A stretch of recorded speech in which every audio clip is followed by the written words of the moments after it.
कुरु मे देवो सर्वकार्येषु सर्वदा वक्रतुण्ड महाकाय सूर्यकोटि संप्रभा निर्विघ्नं कुरु मे देव।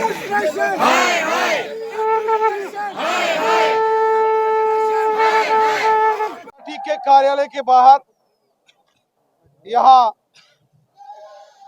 जितने भी हमारे कश्मीरी पंडित भाई बहन हमारे नौजवान साथी आए हैं, पूरी कम्युनिटी आपके पास, और इससे पहले चाहे खोसा साहब हों, अग्निशेखर साहब हों, कविंद्र गुप्ता साहब हों या अरुण देव जी हों, सब ने अपनी बात रखी है। देखिए,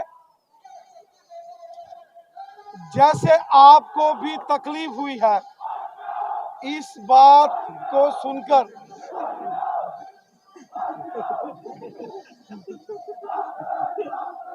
देखो गलती करा कोई और तो रहना साहब, आर्डर कोई और कटे तो गलती मेरी दिखो तमाशा नहीं साहब, क्या बात करते हो साथियों। थोड़ी देर हिंदी में गल सुन लियो। धरना प्रदर्शन अपनी मांगों को लेकर कश्मीरी पंडित समाज के लोग हों, जिसमें पीएम पैकेज और नॉन पीएम पैकेज के सरकारी हमारे कर्मचारी मुलाजिम भाई बंधु नौजवान हमारे बच्चे हों, या फिर कल यहाँ ऑल रिजर्व कैटेगरीज के जो वो सारे सरकारी मुलाजिम जो कश्मीर घाटी के अंदर लगे हैं वो भी यहाँ आए थे। साथियों, जैसा कि कविंद्र गुप्ता साहब ने और यहाँ हमारे अरुण देव जी ने कहा कि शायद कश्मीर की उन परिस्थितियों के बारे में जब 1990 में कश्मीर के अंदर एक तूफान उठा था और किस प्रकार पूरी दुनिया के अंदर जाके कश्मीरी पंडितों ने हिंदुस्तान का झंडा हाथ में पकड़कर पाकिस्तान की करतूतों को दुनिया के सामने उजागर अगर किसी ने किया था वो कश्मीरी पंडित है। और कश्मीरी पंडित ने कभी किसी से 2 रुपए भी नहीं मांगे होंगे, वो देश के लिए लड़ता आया है। आज से नहीं, हजारों साल के कश्मीरी पंडितों के इतिहास को अगर आप देखेंगे तो केवल 90 के दशक में कोई वहां से पहली बार विस्थापन नहीं, इससे पहले भी 7-7, 8-8, 10-10 बार विस्थापन हुआ, लेकिन कश्मीरी पंडित लड़ा, वहां एक योद्धा की तरह लड़ा, एक जंगी सैनिक की तरह लड़ा। यहां वो मैदान में लड़ा, वहां दुनिया के जितने इंटरनेशनल प्लेटफॉर्म से वहां के अंदर जाके कश्मीरी पंडित लड़ा। पूरे हिंदुस्तान को कश्मीरी पंडितों पर नाज है, फख्र है पूरे हिंदुस्तान को। कहीं भी कोई चैनल में अगर कोई टुकड़े टुकड़े गैंग का कोई डिबेट में बैठता है, उसको मुंह तोड़ जवाब अगर टेलीविजन डिबेट्स में भी कोई देता है तो कश्मीरी पंडित देता है, सारी दुनिया देखती है। दिल्ली के अंदर हो, मुंबई में हो, जहां हो, न्यूयॉर्क में हो, हमने वो दौर देखा है। मैंने भी जब ये माननीय एलजी साहब से बात की और तफसीलन उन्होंने बात सुनी, जब रिलीफ कमिश्नर के ऑफिस के बाहर मैं आपसे मिलने के लिए आया, मैंने ऑनरेबल लेफ्टिनेंट गवर्नर साहब से बात की। मैंने कहा जनाब, एक बार कोई 8-10 इनके प्रतिनिधि, इनमें से कोई 8-10 भाई बहन, उनको आप राजभवन बुलाकर एक बार उनकी पीड़ा तो समझो। वहां पर सबके लिए अकोमोडेशन नहीं है, और वहां जहां आप रहते थे वहां के कश्मीरी मुसलमान जो हमारे भाई बहनों ने आपको अकोमोडेशन दी है, आज वो भी निशाने पर आ गए। बहुत सारों ने मेरे से बात की कि जनाब, अगर हम इनको यहां रखेंगे हम निशाने पर हैं, हम क्या करें। मैं अपने भाई बहनों के पास रिलीफ कमीशन ऑफिस में गया, सब ने कहा हम कश्मीर जाएंगे, किसी ने यह नहीं कहा हम कश्मीर नहीं जाएंगे। कश्मीर हमारी सरजमी है, हमारी मातृभूमि है। लेकिन उन्होंने कहा हम कुर्बानी देने के लिए तैयार हैं, लेकिन कुर्सी पर बैठे बैठे नहीं। जैसे राहुल भट्ट साहब को निशाना बनाया गया दफ्तर में, और मैंने भी ऑनरेबल लेफ्टिनेंट गवर्नर साहब से यह अपील की, जो कि दर्द दिल रखते हैं लोगों के लिए, मुलाकात करते हैं, सुनते हैं लोगों की तकलीफ है। मैंने उनको कहा आप भी पुराने सियासी ख्यालात के हो, आप जानते हो पब्लिक के दुख दर्द शायद जो बाबू लोग हैं वो उतना गहराई से ना समझ पाते होंगे, लेकिन एक सियासी जो लीडर होता है, जो जनता का प्रतिनिधि होता है, वो भली भांति जनता की परेशानियों को समझता है। मैं आज इस मंच से लेफ्टिनेंट गवर्नर जनाब मनोज सिन्हा साहब से ये अपील करता हूं, रिक्वेस्ट करता हूं, गुजारिश करता हूं, हाथ जोड़कर विनम्र प्रार्थना करता हूं, एक बार एक कश्मीरी पंडित और जो ऑल रिजर्व कैटेगरी एम्प्लॉइज हैं, एक बार इनको राजभवन में बुलाकर एक बार इनकी बात तो सुनो। जब आप इनकी बात सुनेंगे, ग्राउंड के अंदर क्या रियलिटीज है वो आपको पता चलेंगी। शायद वहां के जो बाबू लोग हैं वो डिटेल उनको समझाने में विफल रहे हैं। यही कारण है कि इस प्रकार की, मैं आज एक बात वाज़ेह करना चाहता हूं, हम कश्मीरी पंडितों को और जम्मू के जो डोगरा एम्प्लॉइज हैं जो कश्मीर में काम करते हैं, हम इनको बलि का बकरा नहीं बनने देंगे, कदापि नहीं बनने देंगे। सवाल पैदा नहीं होता है। हम लड़ेंगे मैदान जंग में, वो जंगें हमने लड़ी हैं, लेकिन कुर्सी पर बैठ के गोली खाने के लिए ना तो कश्मीरी पंडित है ना डोगरा है। जम्मू कश्मीर पिछले 35 सालों से एक जंग लड़ रहा है। We are in a state of war for last 35 years. घरों के घर बर्बाद हो गए। कश्मीरी पंडित जब कश्मीर से उजड़ा था, वो करोड़ों अरबों खरबों का मालिक था, लेकिन वो अगर कश्मीर छोड़ के टेंट में उसने रात गुजारी, अपने टेंट के ऊपर भी देश का तिरंगा झंडा लगाकर हिंदुस्तान जिंदाबाद और भारत माता की जय बोली। इसलिए मैं आप साथियों को विश्वास दिलाता हूं, मैंने दिल्ली बात की है, मैंने दिल्ली बात की है, मैंने अपनी पार्टी के जो सीनियर लीडर्स हैं दिल्ली, उनके साथ मैंने बात की है, और कल हमारे 2 नेशनल जनरल सेक्रेटरीज तरुण चुग साहब और लोकसभा में मेंबर पार्लियामेंट दिलीप सेकिया साहब, वो आपके कुछ प्रतिनिधियों से मिलने के लिए यहां आ रहे हैं।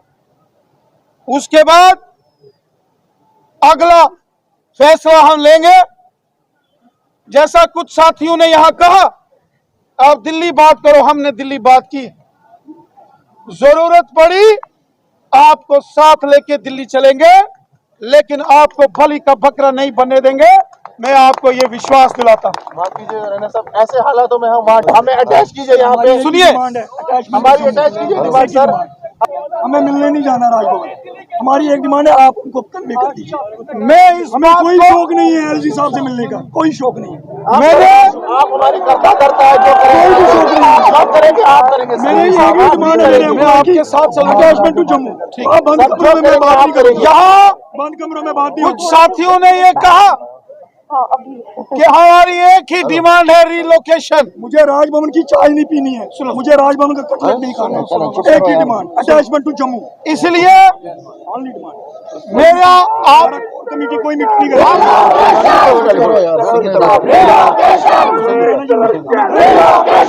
आप हमारी मीटिंग खुद कीजिए। देखिए, मेरी बात सुनिए, एलजी साहब से खुद मिलिए। हम अगर आपके बीच में खड़े हैं, हम आपके साथ खड़े हैं। आपकी जो जो डिमांड्स है वो जस्टिफाइड है।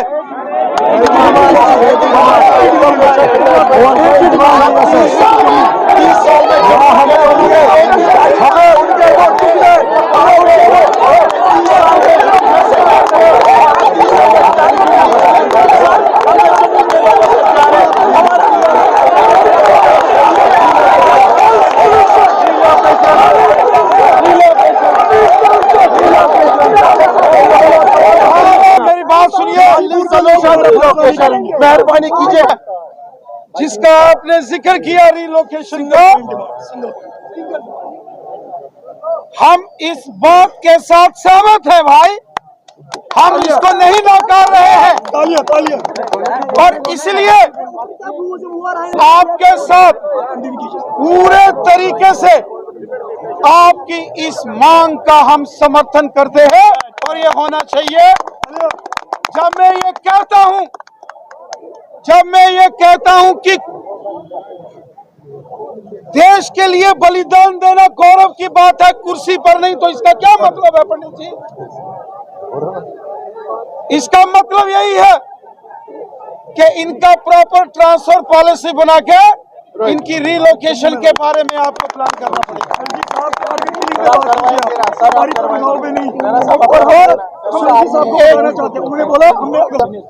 सबने पिछले 15 साल में यही कश्मीरी पंडित कश्मीर में ही काम करते थे, किसी ने ना नहीं की, आराम से जाते थे, और हालांकि उस वक्त भी एप्रीहेंशन होती थी, किसी ने काम से कोताही नहीं की है।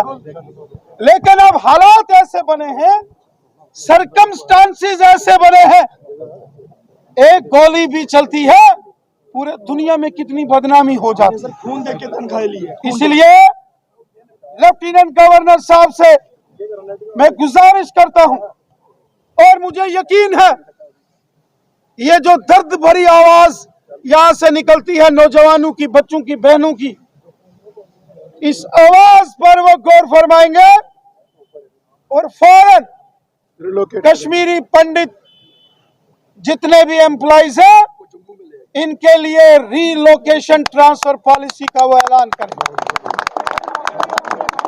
पार्टी ने 2 बड़े सीनियर लीडर्स को, देश पहले है, तिरंगा झंडा पहले है, एक कश्मीरी पंडित तिरंगे झंडे को रिप्रेजेंट करता है।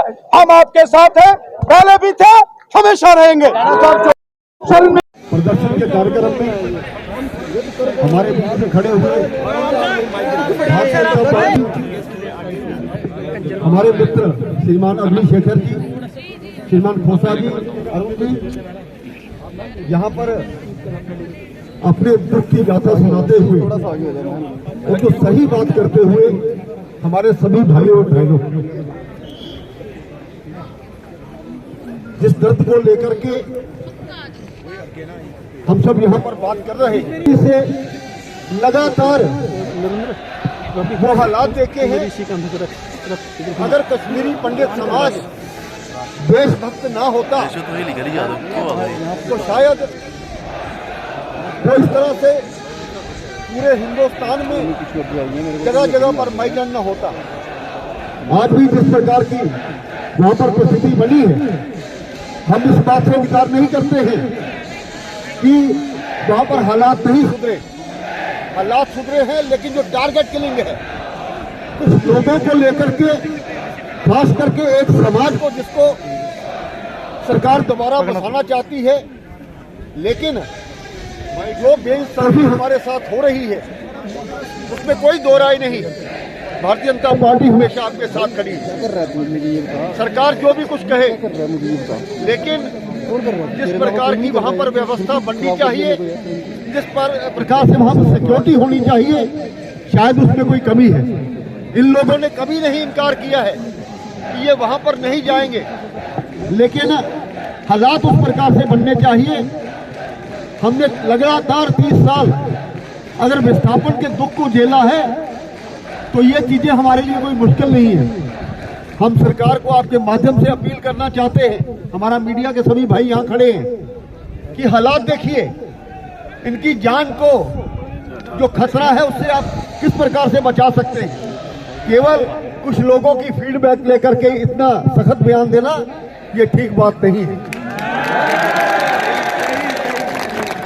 हमने उस लोगों के साथ तब से खड़े हुए हैं कि जब से 1990 से हालात ये बने हुए थे। आज तब भी चाहे केंद्र में कोई भी सरकार रही हो, उन्होंने किसी की तनख्वाह नहीं रोकी थी। सबसे पहले लोगों का जीवन यापन, ये यहाँ तनख्वाह लेने के लिए नहीं बैठे हैं, ये इसलिए बैठे हैं कि आप वहां पर सुरक्षा दीजिए, तनख्वाह हम ले लेंगे, हमें लेनी आती है। देखिए, कुल मिलाकर के हम आपके साथ हैं। डोगरा हो, यहाँ का कश्मीरी पंडित हो, उसने उस आतंकवाद के काले उस समय का दौर देखा है, और आज आतंकवादियों ने अपना मॉड्यूस ऑपरेंडी बदल करके जो टारगेटेड किलिंग करने का काम जम्मू कश्मीर में किया है। आम व्यक्ति, नौकरी पेशा करने वाला आम व्यक्ति अपने आप को सुरक्षित महसूस नहीं करता, मजबूरी में जम्मू में बैठा है। उसके कारण हम एलजी साहब और माननीय गृह मंत्री साहब, प्रधानमंत्री जी को ये आग्रह करते हैं, आपकी ओर से माननीय प्रदेश अध्यक्ष जी यहाँ पर है, सबका विधायक और पूर्व उप मुख्यमंत्री जी यहाँ पर है, भारतीय जनता पार्टी के वरिष्ठ नेता यहाँ पर है, कि इन सब के साथ न्याय होना चाहिए और ऐसी बयानबाजी नहीं होनी चाहिए जो जख्मों पर नमक छिड़कने का काम करे। आप सब नौजवानों के साथ भारतीय जनता पार्टी उस दौर पर भी खड़ी थी, करके सिद्ध किया है। मैं आप सब नौजवानों को ये आश्वस्त करता हूं कि न्याय जरूर होगा। भारतीय जनता पार्टी का वरिष्ठ नेतृत्व केंद्र के कानों में जरूर आपका विषय समय समय पर चर्चा करता आया है, करता रहेगा, और जब तक न्याय नहीं हो जाता तब तक डिगेगा नहीं। इतनी सी बात आप सब